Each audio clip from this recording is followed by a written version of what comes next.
சென்னையில் தொடர் கனமழை பெய்து வரக்கூடிய நிலையில 2 NDRF குழு வருகை தந்திருப்பதாக தகவல் வெளியாக இருக்கிறது.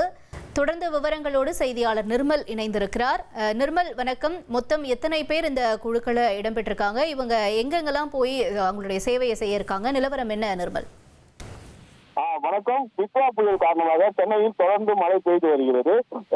இதன் காரணமாக சென்னை பெருநகர மாநகராட்சி மண்டலம் 1 முதல் 10 வரை மண்டலங்களில் மழைக்காலங்களில் தாழ்வான பகுதிகளில் தண்ணீர் சூழப்படாதால் பொதுமக்கள் தங்குவதற்காக வசதியாக நடுநிலைப் பள்ளிகள், மேல்நிலைப் பள்ளிகள், தனியார் திருமண மண்டபங்கள் உள்ளிட்ட இடங்களை பொதுமக்கள் 1000க்கும் மேற்பட்டோர் முகாம்களில் தங்க வைக்க தற்காலிக இடங்கள் ஏற்பாடு செய்யப்பட்டு வருகிறது.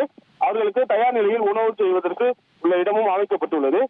இந்த நிலையில் மணலி பகுதியில் முதற்கட்டமாக தேசிய பேரிடர் மேலாண்மை குழு டிஐஜி டாக்டர் ஹரிஹோம் காந்தி மற்றும் செகண்ட் கமாண்டிங் அதிகாரி விகாஸ் சிங், ஒரு மருத்துவர், 2 மோப்ப நாய்கள், குஜராத்தை சேர்ந்த 2 குழுக்களாக 60 பேர் கொண்ட குழுவினர் தற்போது வந்துள்ளனர்.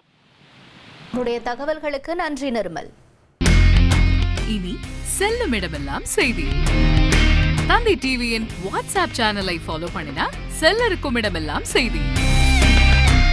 இதோ QR கோட் இப்பவே ஸ்கேன் பண்ணுங்க, ஃபாலோ பண்ணுங்க.